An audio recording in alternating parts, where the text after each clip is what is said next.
Welcome back to my channel. কেমন আছো তোমরা সবাই? আশা করছি সবাই খুব ভালো আছো, সুস্থ আছো। আর আমি কিন্তু একটুও ভালো নেই, আমার খুব জ্বর। তাও ভাবলাম আজকে যেহেতু রথযাত্রা, তো একটা ভিডিও পোস্ট করি। তো তাই বসে পড়লাম রং তুলি নিয়ে ড্রয়িং করতে। তো আমি কিন্তু আজকে বাড়িতে নেই, আমি রয়েছি শ্রীরামপুরে আমার মাসির বাড়িতে। তো তোমরা সবাই জানো শ্রীরামপুরে মাহেশের রথ খুব বিখ্যাত। তো আমার তরফ থেকে সকলকে জানাই শুভ রথযাত্রা, সবাই খুব আনন্দে কাটিও। তো ভিডিওটা স্কিপ না করে দেখতে থাকো, আশা করছি সবার খুব ভালো লাগবে।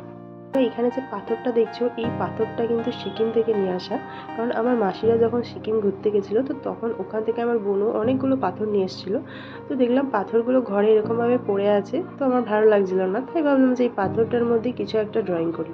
তো যেহেতু আজকে রথযাত্রা, তাই বসে পড়লাম এই পাথরটাতেই একটা জগন্নাথ আঁকবো বলে। তো তারপর কিন্তু আমি পাথরটার মধ্যে একটা হোয়াইট কালারের শেড দিয়ে নিয়েছি। হোয়াইট কালারটা পুরো কমপ্লিট করে নিয়ে আমি কিন্তু কালারটা শুকিয়ে নিয়েছি, নাহলে আমি এটার মধ্যে ড্রয়িং করতে পারবো না।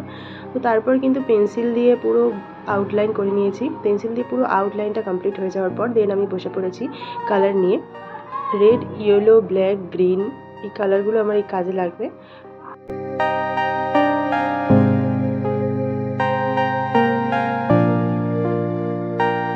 দেখো এই সবকটা কালার দিয়ে আমি পুরো জগন্নাথটাকে কমপ্লিট করেছি। তো পুরো জগন্নাথটা কমপ্লিট হয়ে যাওয়ার পর দেখো খুব সুন্দর লাগছে দেখতে। তো তারপর কালারটা শুকিয়ে যাওয়ার পর আমি একটুখানি রোদে দিয়ে দিয়েছি যাতে শুকোনোর জন্য। যেহেতু আমি একদিনে কমপ্লিট করেছি, তাই জন্য শুকোতে একটুখানি সময় লেগেছে। তো তারপর আমি পুরো ড্রয়িংটার ওপর একটুখানি ভার্নিশ অ্যাপ্লাই করে নিয়েছি। কারণ ভার্নিশ দিলে না পুরো ড্রয়িংটা খুব গ্লসি লাগে আর খুব সুন্দর লাগে দেখতে। তো তোমাদেরকে আমি এই ভিডিওর শেষে দেখিয়ে দেবো কেমন লাগছে ভার্নিশ দেওয়ার পর।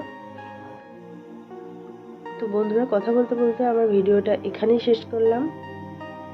তো আমার কিন্তু ড্রয়িংটা খুব পছন্দ হয়েছে। তোমাদের কেমন লেগেছে আমাকে কমেন্ট বক্সে অবশ্যই জানিও। জয় জগন্নাথ লিখতে একদম ভুলো না।